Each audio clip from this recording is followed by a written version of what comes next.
বিসমিল্লাহির রহমানির রহিম। আসসালামু আলাইকুম ওয়া রাহমাতুল্লাহি ওয়া বারাকাতুহু। সকলকে আজকের পাঠে স্বাগত জানাচ্ছি। আজকের পাঠে আমরা পর্যায়বৃত্ত গতি নিয়ে আলোচনা করব। বলা হয়েছে যে ভূপৃষ্ঠে একটি সেকেন্ড দোলক তৈরি করতে এর সুতার দৈর্ঘ্য কত হতে হবে। আমি এখানে একটা সেকেন্ড দোলক অঙ্কন করে নিয়েছি। এই সেকেন্ড দোলকটির একটি অর্ধ দোলন সম্পূর্ণ করতে সময় লাগে 1 সেকেন্ড। তাহলে তার একটি পূর্ণ দোলন সম্পূর্ণ করতে সময় লাগবে 2 সেকেন্ড। আর একটা পূর্ণ দোলন সম্পূর্ণ করতে যে সময় লাগে সেটাকেই বলা হয় তার আবর্তনকাল। তাহলে তার আবর্তনকাল হলো t is equal to 2 second. এরপরে আমরা জানি যে আবর্তন কাল হলো তার সুতার দৈর্ঘ্যের বর্গমূলের সমানুপাতিক।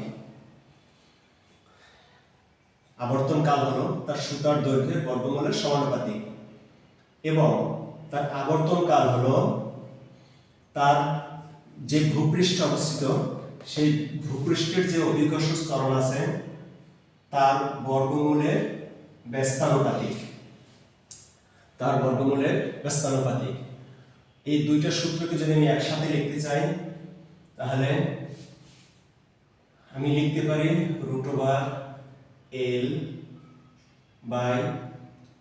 √L/√G।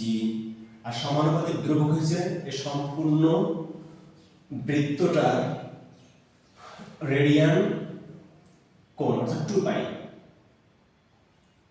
2π হলো তার সমানুপাতিক ধ্রুবক। এই হলো টোটাল আমার সূত্র।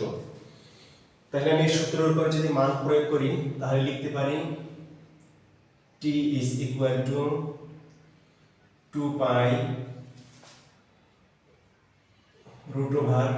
√L/√G।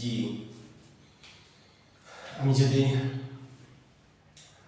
মান বসাই নিই তাহলে 2 is equal to 2π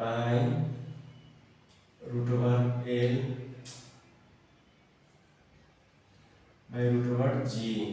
আমি উভয় পক্ষকে যদি বর্গ করে নিই তাহলে আসে কত 4। এখানে আসে আমার 4π² L/G।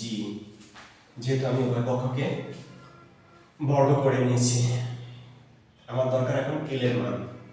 সুতরাং আমি লিখতে পারি 4G/4π² L। আমি এখন G এর মানটা বসাই দেব 9.87/π²। আমি এখানে π² এর মান আলাদা বসাবো না, যেহেতু আমি সরাসরি সায়েন্টিফিক ক্যালকুলেটরে কাজ করব।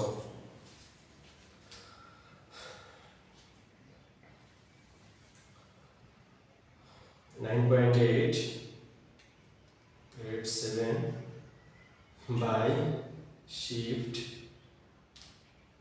π²